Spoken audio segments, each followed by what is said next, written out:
I never thought the end of my life would feel lonelier than the beginning of it. I worked hard, raised my 3 children the best I knew how, and tried to leave them something that could help them long after I'm gone.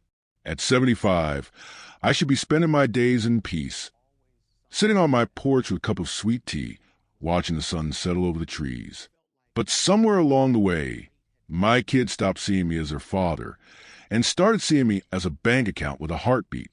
It began with small comments, jokes about who gets the house, little arguments over sentimental things I built with my own 2 hands. Then the tone changed. Suddenly, they were asking for meetings, making plans, whispering behind my back. And before I knew it, my children were fighting over my will while I was still very much alive, sitting right in front of them. That's the moment I realized something inside my family had broken. And if I didn't protect myself, I'd lose more than just my peace. I turned 75 this past spring, though sometimes I forget it until I try to stand up too fast. My knees remind me before my mind does. But most days, I still feel like the same man who raised 3 children in this little brick house with my wife, Denise, God rest her soul. I built half the furniture in here. These chairs, the shelves, even the old coffee table in the living room. My hands aren't as steady now, but every piece still feels like a part of our family history. I always imagined this time in my life would be quiet, peaceful, maybe a little lonely since Denise has been gone 12 years now, but peaceful all the same. I figured my children would come by once in a while for dinner, for a chat, maybe to help me with some chores. Simple things. But it seems life has a strange way of shifting right when you think you've got a handle on it. It started small. Little comments, easy to brush off, even easier to ignore. My oldest, Michael, was the first one to bring it up. He walked through the house one afternoon like a man inspecting a museum he planned on buying. He tapped on the walls, looked at the ceiling, peeked into the backyard through the kitchen window. Then he said it, real casual, like he wasn't saying anything at all. Dad, you ever think about what this house is worth? I laughed at first, thinking he was joking.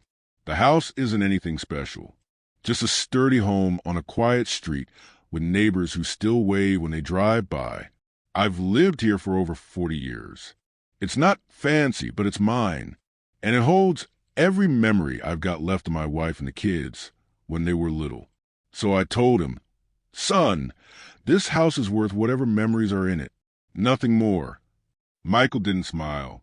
He just nodded like he was pretending to agree with me, then said, Yeah, but you never know when you're going to need to plan ahead. That was the first crack. A small thing, barely noticeable, but I felt something shift in the air. A few days later, my daughter, Alicia, came over. She's my middle child, smart, organized, always moving fast like she's got 10 appointments back to back. She walked into the living room and immediately noticed one of the old oak shelves I built years ago. Dad, you still have this? She asked, running her fingers across it. This? I said, I built it when you were 5.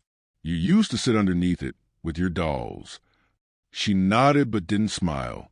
Instead, she said, You know, pieces like this can be really valuable. You should think about who gets what. It's better to sort things out early. I didn't know what to say to that.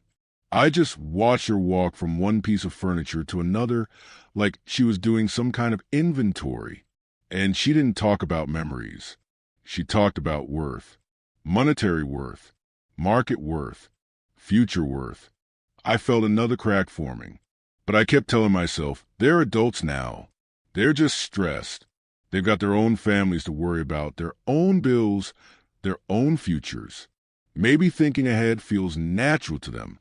I tried giving them the benefit of the doubt. The youngest, Derek, was the one I worried about the most. He's always been the dreamer. Sweet kid, good heart, but he falls into trouble faster than he climbs out of it. He came by one evening looking anxious, pacing the porch before he even knocked. Dad, he said, can we talk? I let him in, made him some tea, the same way I did when he was a teenager telling me about another mistake. He sat on the couch, rubbing his hands together. Listen, things are tight right now, really tight, and I was just wondering if I knew where he was going before he finished the sentence. Money. It was always money. But then he added something that made my stomach drop. I know the house is going to come to us eventually. So maybe we can work something out ahead of time, to make things easier. To make things easier. He said it like I wasn't even in the room, like I was already gone. That night, after he left, I sat at the kitchen table long after the tea turned cold. I watched the lights from the street spill through the blinds and paint long shadows across the floor. And for the first time since my wife passed, I felt something I hadn't felt in years. Fear, not for my health, not for my safety, but fear that the three people I had poured my whole life into no longer saw me, not as their father, not as a person, but as a stepping stone, a future asset, a number on a paper that they were already planning to divide up. Days passed, and the comments kept coming, lighter ones, sharper ones. Little questions disguised as concern. Dad, do you still keep your insurance papers in the drawer? Dad, how much land do we own again behind the shed? Dad, do you still have that old safe in the closet? Each question took a piece out of me, but every time I forced myself to smile, to pretend I didn't feel the weight of what they were really asking. I kept telling myself, they don't mean anything by it. They're just worried. But there's a look a person gives you when they're asking a question for your sake, and a look they give when they're asking for theirs. My children started giving me the second look. The tension around the visits changed too. Before, they used to sit with me, laugh, tell stories. We watch old movies or look through old photo albums. They used to ask about my day, ask if I needed help fixing anything. But now, the visits had a pace, a schedule, a purpose. They weren't coming to see me. They were coming to check on things, to check on the house, to check on the tools, to check on the land. And somewhere in all that checking, they stopped checking on me. One afternoon, I was out in the backyard trimming the bushes. It's something I've always enjoyed. The quiet of the soil, the smell of fresh leaves, the feeling of doing something slow and steady. Michael suddenly stepped outside, as if he had been waiting for me to come back in. You shouldn't be doing all that, Dad, he said. I smiled. It's just trimming some bushes. I'm fine. You're 75, he said, with no warmth. You shouldn't be out here alone. I shrugged. I've been doing this for decades. That's the point, he said. You're getting old. We need to start figuring things out. I felt that sentence like a slap across the face. Not the words themselves, but the way he said them. Not with love, not with fear, but with expectation. As though my aging was an inconvenience. As though planning my death was a necessary chore. I didn't say much after that. I just nodded, pretended to be tired, went inside, and sat at the edge of my bed until the house felt still again. A few days later, I overheard Alicia telling Michael in the living room, we need to stop waiting. Dad's not going to organize anything if we don't push him. Push me, like I was an object, a task, a responsibility. I didn't step in. I didn't confront them. I just stood in the hallway, holding on to the wall, listening to my own children talk about me like I wasn't alive. It's strange how quickly a home can go from warm to heavy, how laughter can turn into silence, how love can turn into something cold. I remember sitting in my wife's old rocking chair that night, the one she used to sit in while knitting sweaters for grandkids. I rocked back and forth, very slowly, letting the rhythm calm me. And that's when it hit me. This wasn't about age. This wasn't about planning ahead. This was about ownership, control, greed. And once that thought settled in, I couldn't unsee it. The next morning, I found Michael in the garage looking through my old woodworking tools. Dad, he said, you don't use these anymore. Maybe it's time to pass them down. I took a deep breath, a long, slow breath, and that was the moment I knew the small cracks weren't small anymore. Something in my family was shifting in a way I couldn't ignore. Something was growing bolder, stronger, more dangerous. And deep down, I could feel it. The storm was coming. And I wasn't sure how much of me would be left standing by the time it hit. I started waking up to the sound of my front gate before it was even light out. At first, I blamed the wind or a neighbor taking their dog out too early. Then one morning, I opened my curtains and found Michael standing in the driveway with his hands in his pockets, watching the house like a man who'd come to appraise, not visit. He didn't knock. He just walked up the path and let himself in like he always had when he was a kid, except something was different in the way he moved. Deliberate, methodical, like he was cataloging every detail. "Morning, Dad," he said, and his voice sounded like a man reading from a checklist. He glanced at the porch. The paint peeling on the railing I'd meant to fix last summer. The sag of the mailbox. "You gonna get around painting the porch this year?" "I will," I said. "Soon." He nodded, but he didn't stay to drink coffee or to sit with me the way he used to. Instead, he went straight to the garage, opened it, and began pulling boxes out as if preparing for an estate sale. He ran his hands over the boxes, lifting lids, peering in, making small, almost clinical notes aloud. "You still got Dad's old records in here, right? And Mom's china," he asked without looking up. He called them Dad's records and Mom's china, the same way someone might call them assets or inventory. There was something in the way he spoke that made my chest tighten, like I was listening to my life being listed on a balance sheet. He started coming more, sometimes 3 times a week. He'd show up before breakfast, mutter about gutters and roofing, check the foundation, poke at the siding. He'd take measurements, walk the yard with a level, jot numbers on the back of old envelopes. He did it with a concentration I'd seen when he used to fix the old lawnmower, except this time his hands were not as steady, and there was a strange impatience in his eyes. "You sure you don't want to think about selling someday, Dad?" he asked me once while he was wiping a stain off the table I'd sanded myself. "You'd be surprised what houses like this go for now." "It's not about the money," I said. "This place is our life in the walls." He gave me a small smile, but it didn't reach his eyes. "I get that," he said. "I do. But you gotta be practical, too." Practical. The way he used that word made it sound like I was being sentimental for no good reason. Like the life we'd built here was clutter to be cleared. Alicia's visits felt different, too, where she used to arrive with a casserole, sit and talk about nothing and everything. Now she arrived with a paper bag and an air of entitlement. She started coming in and saying things like, "Dad, I always love that lamp in the living room. Mind if I take it?" And then, before I could answer, she would pick it up as if she'd already assumed permission.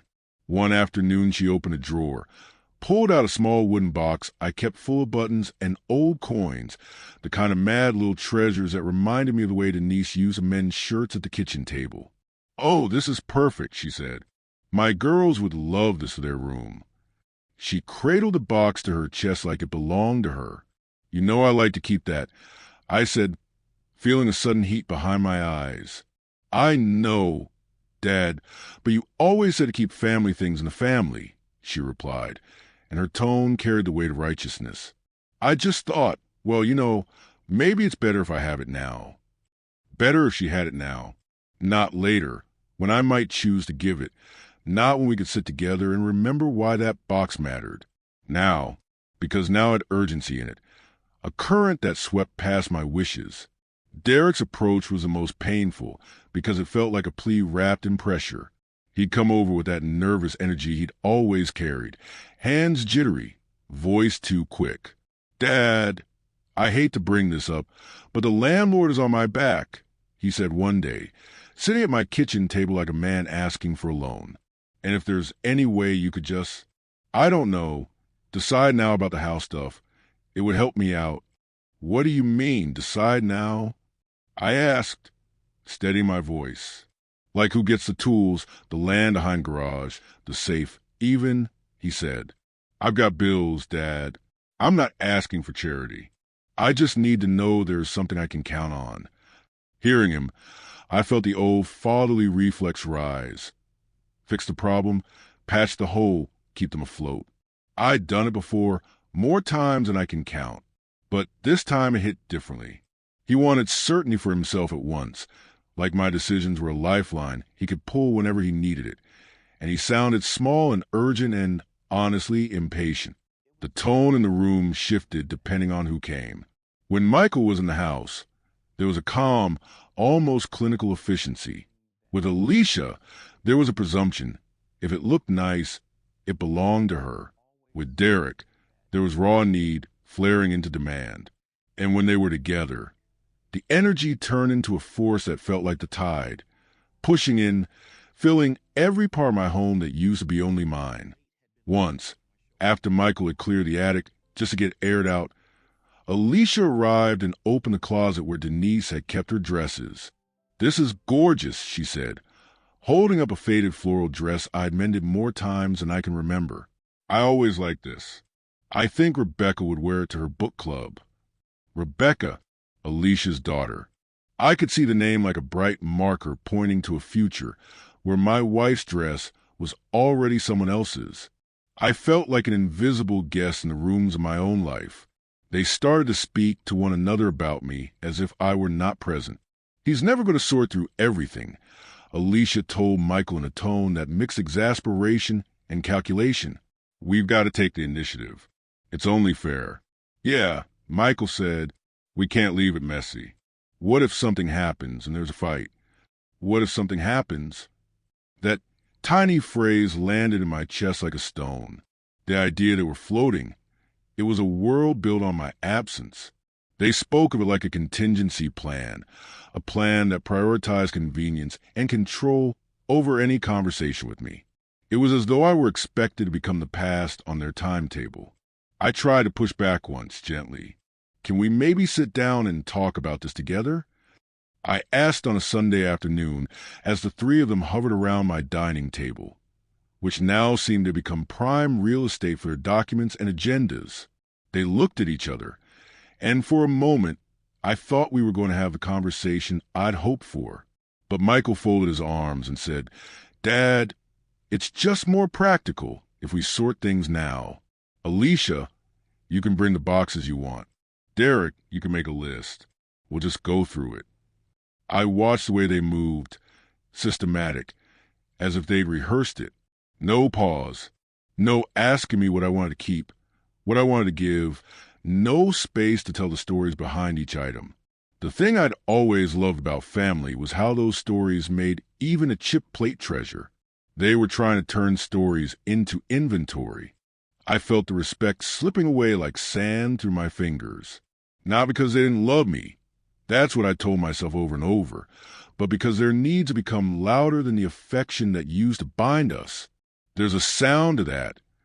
An impatient rustling that comes when people are more concerned about what they can get than what they might lose. At night, after everyone left, the house would hum with a strange quiet. The clock in the hallway ticked like a metronome for time I was supposed to be preparing to leave. I would sit at my kitchen table and run my hand over the wood grain, feeling the familiar grooves. Each groove carried a season. Denise folding laundry, Alicia learning to tie her shoes on that chair, Michael hammering together a crooked birdhouse, Derek dropping his school books and promising he'd be more careful next time. None of that seemed to matter to my children the way it used to. And when I tried to remind them, they would look at me with that impatient compassion, as if I was sentimental or confused or failing to understand how life worked now. One afternoon, I found Michael on my back porch with a pile of brochures for estate planners and realtors. He'd taken it upon himself to meet with people, he said. "Just to get an idea, Dad, I want to be ready if you want help." "Help isn't a one-way street," I said. "I appreciate you looking out, but I also want to be part of the deciding." He sighed, the kind of sigh that carries 100 unseen things. "We're just trying to help you, Dad. We don't want there to be a mess later." A mess. For them, a future without clear ownership was a mess. For me, the only mess I couldn't bear was the thought of being treated like a problem to be solved rather than a father to be loved. I started keeping notes of what they asked for, more out of desire to remember everything than to plan. I wrote down dates, what was said, who took what. My hands shook a little as I wrote. Maybe it was fear, maybe it was age. Maybe it was a realization that the people who used to sleep in this house's rooms now moved through it with a priority that made my heart ache. They began to push more bluntly then. Texts in the morning asking if they could come, emails with lists of items they wanted, casual phone calls that turned into requests for signatures or passwords I'd never thought to share. The patience that used to let me assume good intentions frayed with each visit. There was one Saturday when Alicia stood in the doorway, holding my grandmother's quilt. She ran her fingers across the worn fabric and said softly, "Dad, I think this should be with us. It's more useful there." It wasn't just useful she saw. It was already assigned a future. She placed it ahead of conversation. The tension in the house began to thicken. I could feel in the way the rooms closed in, and the way the air felt heavier when they arrived. I started to wake earlier so I could sit with the quiet before the visits, to remind myself of who I was before their plans folded into mine. I knew it would come to a point where I would have to speak up, not out of anger, but out of the need to be seen. Not as a placeholder, not as a resource, but as a person who still had choices. That night I stood at the window and watched the street lamp cut a pale arc across the yard. In the distance, the houses slept. My hands, those same hands that built this house and mended and held and worked, rested against the glass. I thought about the way their voices had changed, from concern to entitlement, and how easy it was for love to be disguised as ownership. I thought about Denise, about the promises we'd whispered over tea, about the way our children used to press flowers between books for me. Something inside me settled, cool and sure. I wasn't ready to be sorted like goods. I wasn't ready to be written into a checklist and parceled out on someone else's timeline. The air in that quiet house felt like the edge of a decision. The next time they came through my door, the conversation would be different. I didn't know yet how firm my voice would need to be, or how much they would listen. But I knew one thing clearly. The cracks had widened, and I could no longer pretend the foundation wasn't showing signs of strain. The confrontation that seemed both inevitable and unbearable was gathering itself like a storm on the horizon. I could feel the first rumble. I still remember the way the air felt that morning. Heavy, like the house itself, was warning me that something was coming. My oldest boy, Michael, had sent a group text the night before saying they all wanted to talk about important family matters. The wording alone bothered me. They never called it that before. When they wanted to see me, they just came. When they wanted dinner or needed advice, they simply said so. But this felt prepared, arranged, like a meeting you schedule with a lawyer, not your father. I tried not to overthink it. I made coffee the way Denise used to, slow, careful, letting the smell drift through the house. I even put out the good mugs, the ones with the little cracks at the rims. I told myself maybe they just wanted to check on me. Maybe all the fuss about the house and my things had calmed down. Maybe we were finding our way back to each other. But the moment they walked in, I felt the shift. Michael came in first, carrying a folder tucked under his arm. Alicia followed behind with a notebook, her lips pressed tight like she had something rehearsed. Derek closed the door hard, rubbing his hands together the way he did when he was nervous or gearing up for something. "Dad," Michael said, nodding at me with a seriousness that didn't belong in my living room. "Let's sit down. We need to talk." I gestured toward the sofa, but they walked past it and sat at the dining table instead. My table, where birthdays had been celebrated, school projects made, and holiday meals shared. Now it looked like a conference room, their papers spread out neatly in the center. For a moment I just stood there, uncertain if I was expected to sit with them or wait to be called over like some guest. "Dad, come sit," Alicia said, motioning to the chair across from the three of them. Her voice was soft, but it carried that same edge it had lately, the one that came with decisions already made. I sat slowly, feeling something cold settle in my stomach. Michael cleared his throat the way people do before announcing something official. "We've been talking," he began. I nodded, though I felt my pulse quickening. And we think it's time to get serious about arrangements. There was that word again. Arrangements. Plans. A future spoken like I wasn't part of it. Alicia slid a paper across the table toward me. Her nails tapped on the top corner, as if urging me to look. I took it in my hands, and when I read the first line, the breath in my chest stalled. Proposed distribution of assets. Everything around me blurred for a second. The window, the light, the faces of my own children. I blinked, thinking maybe I was misreading something, but the words stayed the same. They weren't here to check on me. They weren't here to ask how I was sleeping or whether I needed help around the house. They were dividing me. While I sat there alive, breathing, looking at them, they were dividing my life like it was merchandise. I lowered the paper slowly, trying to keep my voice steady. What is this? Derek leaned forward, his hands clasped tightly. Dad, it's just something we put together so things are fair. It's nothing to be upset about. Fair. I almost laughed at the word, but the ache in my chest kept the sound from coming out. Michael tapped the folder in front of him. We all agreed that if we don't plan now, it'll cause problems later. People fight over this stuff all the time. We just want to avoid that. Avoiding problems. That's what they called this. I looked down at the typed document again. It listed the house, the land behind garage, my woodworking tools, the old truck, the bank accounts. Even the little lake cabin I built with my own 2 hands was numbered like a line item. My life's work, folded into a set of bullet points. I felt a slow pressure behind my ribs, like someone had placed a stone there and kept pressing. Did it ever occur to you, I said quietly, to ask me what I wanted? They exchanged glances, quick ones, almost irritated. Alicia offered a tight smile. Dad, we're including you in the process right now. That's why we wanted this meeting. Meeting. The word landed like a slap.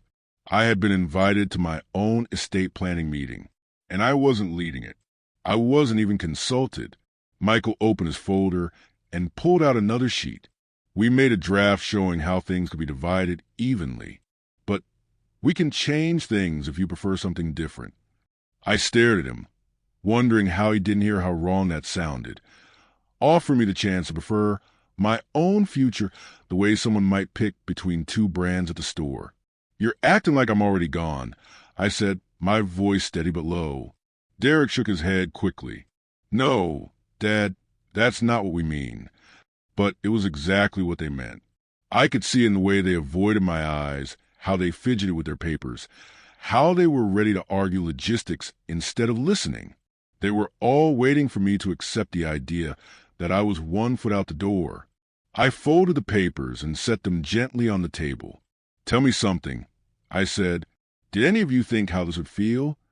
Silence stretched across the room, long and uncomfortable. Alicia finally spoke, her tone a little too sharp. Dad, we don't have time to tiptoe around feelings. We're adults. These things have to be dealt with. If we wait until... She stopped. The end of her sentence hung in the air unsaid, but I heard it anyway. If we wait until you're gone. My chest tightened again. I whispered, I'm still here. Derek flinched. Michael stiffened. Alicia blinked but didn't speak. For the first time in a long time, I saw the truth clearly. This wasn't confusion. This wasn't miscommunication. This wasn't them trying to help in the wrong way. This was greed. Raw, quietly justified greed. They weren't fighting for my well-being. They were positioning themselves. Preparing, claiming.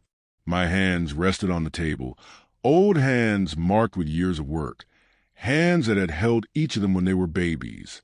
I remember the nights I stayed awake rocking them, the hours I spent helping with homework, fixing broken toys, taking extra shifts so Christmas morning felt magical. I remembered all of it, memories that still lived in my bones. And there I sat, being treated like a financial puzzle they needed to solve. Michael began stating numbers and percentages as if my silence was an agreement. Alicia countered him. saying she should get the cabin because she had always been the one who cared about family traditions. Derek muttered something about fairness, then raised his voice when Michael dismissed his concerns. They were arguing over me, around me, without me. I watched them, my own children, tearing into each other like vultures, squabbling over a carcass that hadn't even hit the ground yet. The humiliation was quiet, but deep. It wasn't loud like anger. It was a hollow ache, the kind that settles in the chest and doesn't leave. I leaned back in the chair, listening to their voices rise and fall, feeling more like a ghost than a father, a stranger in the room, a witness to my own disappearance. It was then, in that moment of watching them negotiate my existence, that something inside me hardened, not into bitterness, not into rage, but into clarity. I understood then that if I didn't take control of my life, they would. If I didn't speak for myself, they would rewrite the script and hand it to me as if I'd agreed. I suddenly felt older, not because of my age, but because I'd been forced to see something I didn't want to believe. My children loved me, but they loved the idea of what I could give them more. And that realization, that was the moment the story shifted. Not loudly, not with yelling, not with a dramatic outburst, but with a simple truth settling across my mind like a shadow. I was done being managed, done being evaluated, done being reduced to what I would leave behind. I quietly pushed my chair back. The sound cut through their arguing, and all three of them finally looked at me. Their faces froze, expecting agreement, maybe compromise, maybe gratitude. But I didn't offer any of that. Instead, I simply said, "We're not doing this today." Not angry, not dramatic, just final. Michael opened his mouth to object, but one look at me, the steadiness of my eyes, made him close it again. I stood up slowly, every movement deliberate, and walked toward the kitchen window. Outside, the sunlight was slipping across the yard, catching the edge of Denise's rose bushes. The house felt suddenly too small for all the noise, all the expectations, all the weight I had allowed in. Without turning back, I said, "When you want to talk to me like family, not investors, then we can talk." Then I walked out of the room and left them sitting there, their documents neatly stacked, their plans interrupted. And for the first time in weeks, I felt the faint beginning of peace pushing up through the cracks. Not enough to heal me, but enough to remind me I was still alive. Enough to set the stage for the decision I would make next. A decision they absolutely did not see coming. After that meeting, that so-called family meeting, where my own children treated me like a man already halfway in the ground, something inside me shifted. I didn't yell, I didn't storm out, and I didn't give them the satisfaction of seeing my heartbreak crack open right there at the table. But the moment I walked away, something in me went quiet, the kind of quiet that comes right before a storm decides which way it wants to move. The kids left that day confused, maybe a little annoyed, maybe a little embarrassed. But not one of them tried to stop me as I walked out of the room. Not one of them followed me to ask how I felt. Not one of them said, "Dad, we're sorry, we didn't think this through." They simply packed up their documents and left the house like business people, ending a meeting that hadn't gone their way. I listened from the hallway as the door shut behind them. And when the house finally fell silent again, I felt the kind of loneliness that sits deep in your bones, the kind that doesn't come from being alone, but from realizing the people you love most in the world can stand right beside you and not see you at all. The next morning, I woke up before the sun. I sat on the edge of the bed and waited a long time before standing, because my heart felt heavy, like someone had filled it with wet sand overnight. I shuffled into the kitchen, turned on the light, and stared at my reflection in the dark window. I looked older than I did the week before, not because of age, but because of what they took from me without even touching me. Respect. That was the first thing they took. But it wasn't the last. Over the next few weeks, my phone started ringing more than before, but never with the words I used to hear. "Dad, how are you doing? Do you need anything? Want me to drop by?" No, those were gone. Now it was, "Dad, Do you have the mortgage paperwork somewhere? Dad, how much is your checking account these days? Dad, what doctor do you see again? We should take over scheduling things. Dad, did you ever finalize the cabin title? It was as if the meeting had opened a door they didn't intend to close again. They were no longer pretending to be subtle. Their voices were sharper, their words shorter, their patience thinner. Each call came with the undertone of, "We need your information, Dad. We need access. We need answers. We need control." That word, control, became the unspoken language between us. My oldest, Michael, stopped pretending altogether. He started showing up without calling. He'd stroll through the house with his hands behind his back, like he was inspecting it for an appraisal. One afternoon, I caught him opening the bottom drawer of my wife's old dresser, the one I hadn't let anyone touch since she passed. "What are you doing?" I asked. He didn't even look embarrassed. "Dad, there might be documents we need to sort through. I'm just trying to organize things." Organize, as if my life were a cluttered pantry. I stepped forward and closed the drawer slowly but firmly. "You don't open that without me asking." He sighed, actually sighed like I was the one being unreasonable. "Dad, we're trying to help, but we can't help if you won't let us." Help. I think people forget that help without respect is just control dressed in nicer clothes. A week later, my daughter, Alicia, came by, not to check on me, not to spend time, not to talk. She came with a list, a literal list. "Dad, we need you to think about these things," she said, pushing the paper across the counter. "Who you want to handle your medical decisions, what you want done with the house if something happens." I didn't even pick up the page. "Something hasn't happened," I said. She avoided my gaze. "Dad, you're 75. And alive?" I shot back. She pressed her lips together, frustrated. "We're trying to prevent chaos later." "No," I said gently but firmly. "You're trying to control things now." Her eyes widened, and for a second I saw the daughter I raised, surprised that I'd pushed back. But the surprise faded quickly, replaced by that same entitlement I'd been seeing in all three of them. And then there was my youngest, Derek, the one struggling financially, the one I worried about the most. At first, I believed he came to me out of genuine concern. He sat with me on the porch one evening, looking troubled. "Dad," he said, "I don't want to talk about this stuff either. But you gotta understand, we're not kids anymore. We need to know where things stand."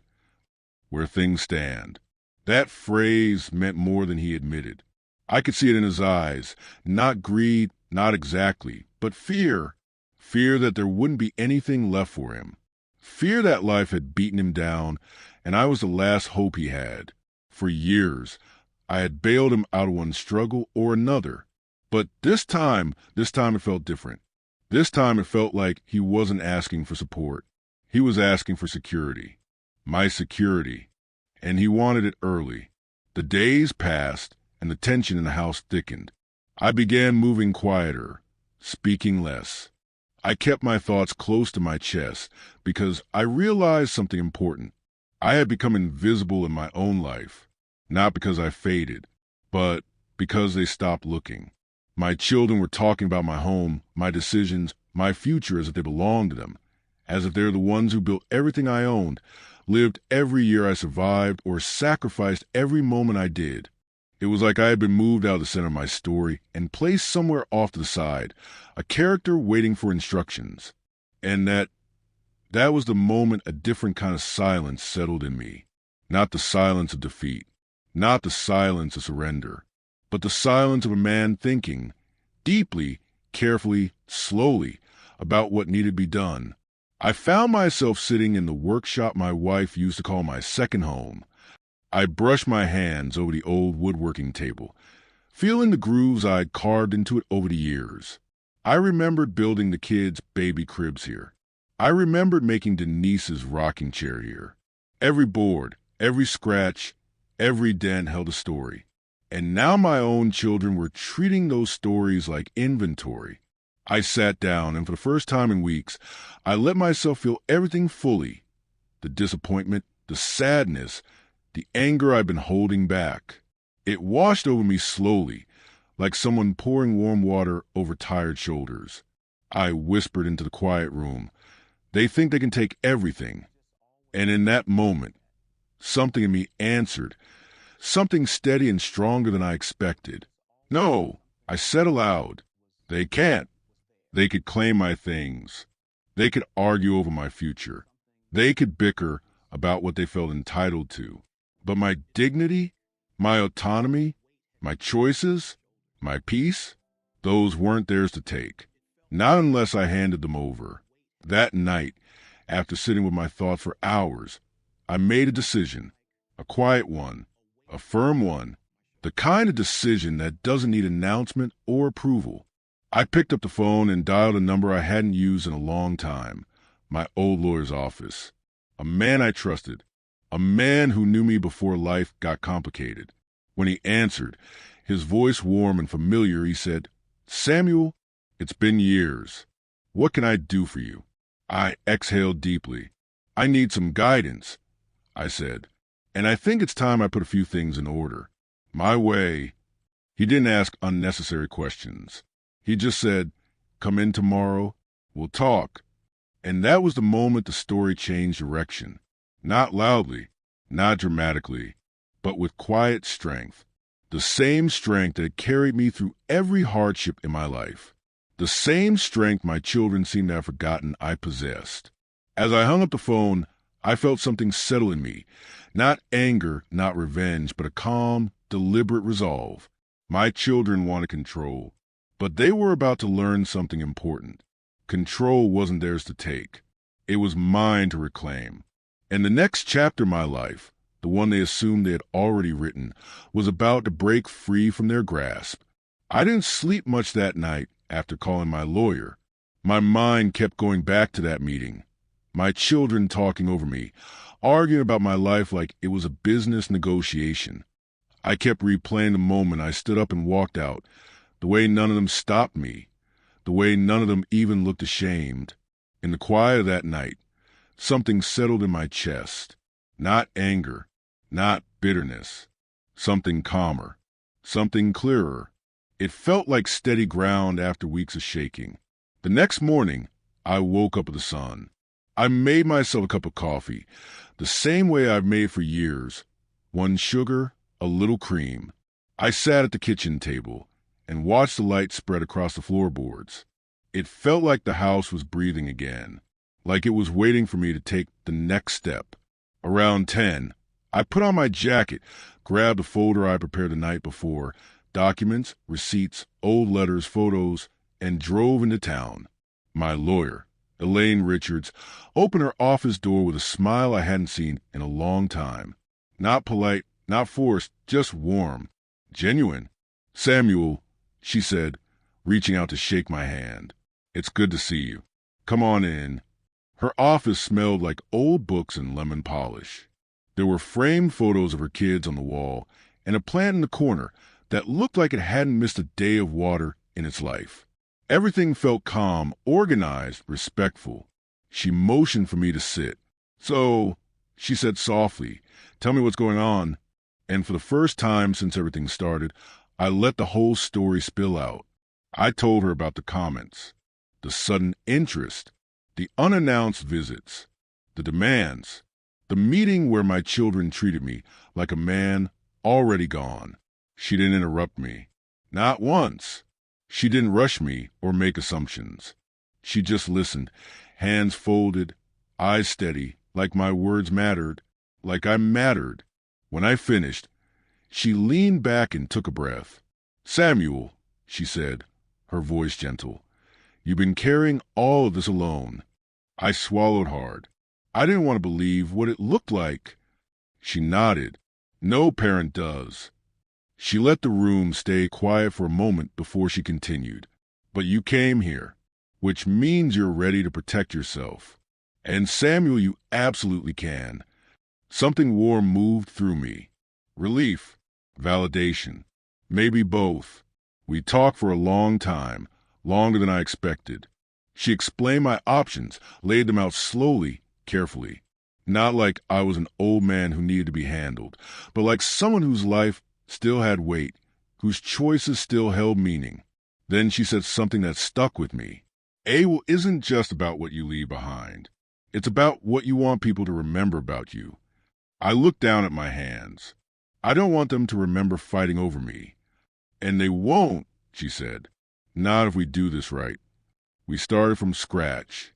No pre-made plans. No copy of the will I drafted after my wife passed. No assumptions based on what my children thought they deserved. Just me, my story, my wishes. She asked questions nobody had ever asked me. What items mean the most to you? Who truly deserves what you've built? What memories do you want carried forward? What do you want to protect? The more we talked, the more I realized how much of my heart had been tied into things I didn't even think about. My wife's piano, the family photo albums, the rocking chair I carved for my first grandchild, the small cabin upstate where we used to spend summers. My children hadn't asked about any of those things. They asked about the land value, the account balances, the car title, the insurance policy. They wanted numbers, not memories. So the will we built reflected that truth. I left the sentimental things, the pieces of my life that held memory and soul, to the people who had earned them through love, not blood.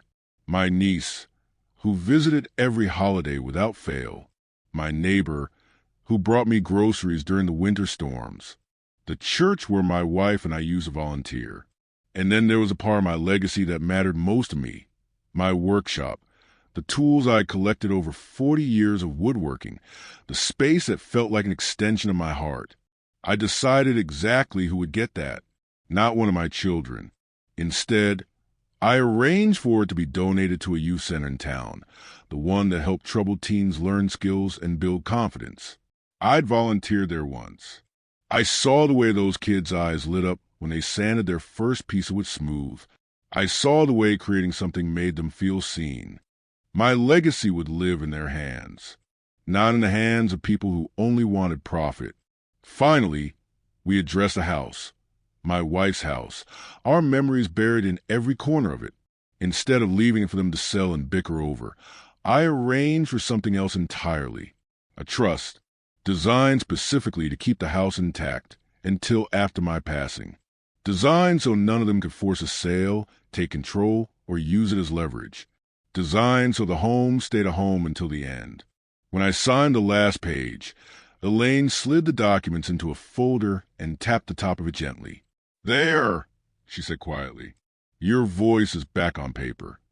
I felt something lift inside me, like a weight I'd been carrying for months finally loosened its grip. I thanked her.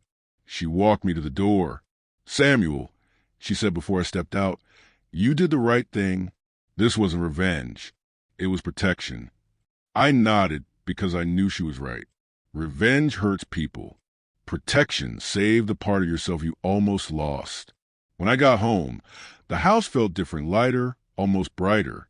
I made myself tea and sat at the kitchen table again. For the first time in a long time, the quiet didn't feel heavy. It felt like peace.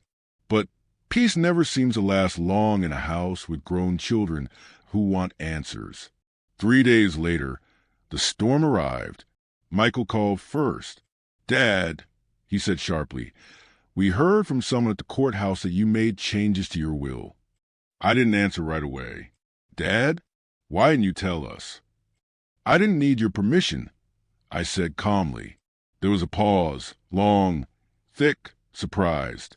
Then the explosion began. Alicia showed up at my door 30 minutes later, red-faced and furious. She didn't knock politely. She hammered on the wood like she had a right to demand entry. I opened the door a crack. "Come in." She stormed into the living room. "Dad, what is this? You changed everything? You went behind our backs." I stayed steady. "I didn't go behind your backs. I did what I had every right to do." She stared at me like she didn't recognize the man standing there. "Dad, we're your children." "I know," I said softly, "and that's why I'm still here talking to you." But being my children doesn't give you ownership of my future. She opened her mouth to argue, but I raised my hand, not angrily, just firmly enough to stop her. Sit, I said. Something in my tone must have surprised her, because she did. Before either of us could speak again, the door opened and Derek stepped in quietly. He wasn't angry. He looked worried, sad, confused. Dad, why'd you do this? I took a breath, a long, steady one. Because you all forgot something, I said. You forgot that I'm alive. The room stilled. You were fighting over me like I'm already gone. I continued. You were planning my future like it doesn't belong to me. You were treating me like a prize instead of a person. I looked at each of them slowly. I love you, but I will not spend the rest of my life being handled, managed, or cornered. Silence swallowed the room. Derek looked down. Michael's jaw tightened. Alicia blinked fast, like she wasn't sure whether to cry or scream. Dad, she whispered. We were scared. Maybe, I said, but fear doesn't excuse disrespect. Another long silence. Then I stood. I made my decisions, I said gently, and they're final. You don't have to like them. You just have to accept that they were mine to make. None of them spoke as I walked to the door and opened it. That was the first time in years, that I felt like the parent again. They stepped outside one by one, each of them carrying a different expression. Anger, hurt, confusion, shame. I didn't close the door on them. I just closed it for me. And as the latch clicked softly, I heard my heart say the words I've been searching for. You stood up for yourself, Samuel. Finally, the quiet step they never saw coming was the step where I chose myself. And that choice would lead straight into what came next. The moment everything changed for good, after the confrontation with my children. The house felt quiet again, this time in a way that didn't feel like loss. It felt like the first real breath I'd taken in months. I remember sitting at the kitchen table after they left, the warmth of my tea rising up in soft curls, and it struck me how different the room felt. The tension that had once wrapped itself around every corner had loosened. The air didn't feel heavy anymore. It felt honest. I didn't expect that feeling. I didn't expect peace to come so quickly behind the storm. But sometimes once you finally say the truth out loud, it settles everything inside you. The next few days were quiet. None of my children called. None of them came by. And for the first time in a long time, that silence didn't scare me. It didn't feel like abandonment. It felt like a pause I had earned, a moment to gather myself, to remember who I was before their expectations swallowed me whole. I spent mornings on the porch, watching the sun rise slow and steady over the tree line. I walked around the yard with no one asking questions or checking values on things. I made breakfast without rushing, and later in the afternoon, I drove into town just to sit at the park for a while. People I hadn't seen in years walked up to me, neighbors, old church folks, even a few men from the woodworking group I used to attend. Haven't seen you in a while, they'd say, everything all right? And for once, I answered honestly, yes, I'm getting there. I didn't talk about the drama. I didn't mention wills, documents, or arguments. I just let myself ease back into a world where people saw me. Not my belongings, not my future inheritance, not the house they were eager to divide. Just me. There was an older couple down the street, Harold and Mabel. They'd known my late wife before either of us had gray in our hair. They invited me over for dinner one evening, just like they used to when my wife and I were younger. Mabel put her hand on my shoulder when I stepped through the door. You've been too quiet, she said softly. Come sit. We've missed you. We talked for hours, laughed like we used to, sat at the table without tension or weighing each other's sentences. It reminded me that family isn't always the people who share your blood. Sometimes it's the people who remember your heart. I reconnected with my neighbor's grandson, an energetic kid who loved watching me carve wood on the porch. I showed him how to hold a chisel, how to sand down a rough edge, how to look at a crooked piece of wood and imagine what it could become. His eyes lit up in a way that used to make mine light up, too. Life felt simple again. Steady. Rooted. That's when I realized something important. My peace wasn't waiting for my children to come back and fix things. My peace was waiting for me to choose it. Finally, intentionally and without guilt, weeks passed before I heard from them again. It started with a text from my oldest, Michael. "Dad, can we talk?" Just that. No anger. No demands. Just 7 plain words. Then came a voicemail from my daughter, her voice soft and shaky. "Dad, I hope you're okay. I'd like to see you." And eventually, Derek showed up in person. Quietly, respectfully. He didn't march into the house like he owned it. He stood on the porch, hands in his pockets, like a boy who remembered he used to ask permission to enter.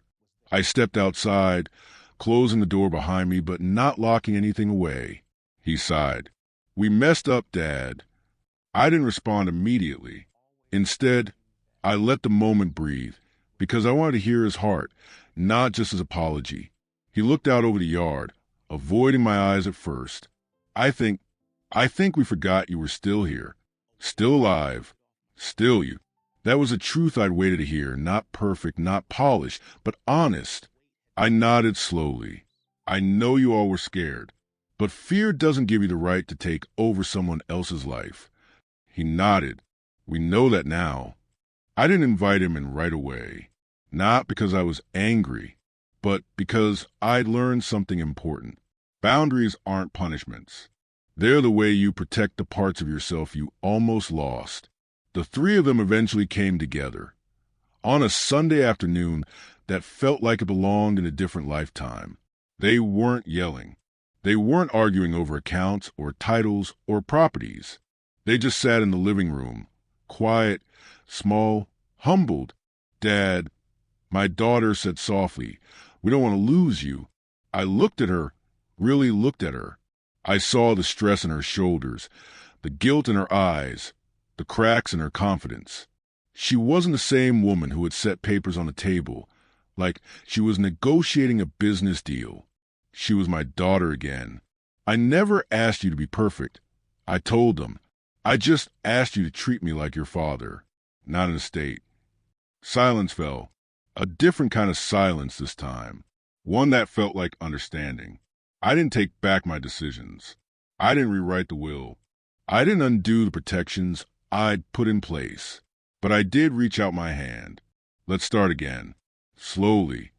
They nodded, one by one, not as children demanding things, but as people realizing how badly they'd lost their way. After they left, I stepped onto the porch, letting the late afternoon breeze wash over me. The world was quiet again, not because everyone had walked away, but because I had finally learned how to stay grounded in myself. As the sun began to set, the sky painted itself in soft oranges and deep golds. I leaned back in my chair, listening to the crickets starting their nightly rhythm. My heart felt steady. My breath felt free. For the first time in a long time, I wasn't thinking about what I'd lose or what they might take. I wasn't counting years or worrying about decisions waiting to be made. I was simply present, alive, grateful. I realized then that my last act of love wasn't for my children. It was for myself. Loving them didn't mean sacrificing my dignity. Protecting myself didn't mean abandoning them. Setting boundaries didn't mean shutting anyone out. It meant giving myself the peace I had earned over 75 years of living, working, loving, and surviving. Peace I had every right to claim while I was still here to enjoy it. As the sun slipped low behind trees, I smiled. Small, quiet, real. I wasn't waiting for anyone to fix things anymore. I wasn't trying to make everyone comfortable anymore. I wasn't shrinking to keep the peace. I was living on my terms, at last. And maybe that won't be a story they tell at the end of my life, but it's the story that saved the rest of it. If this story resonated with you, leave a like and consider subscribing. You can also drop any comment below, even just one word. Maybe tell me where you're watching from or what time it is right now. Sometimes one word is enough to say you were here.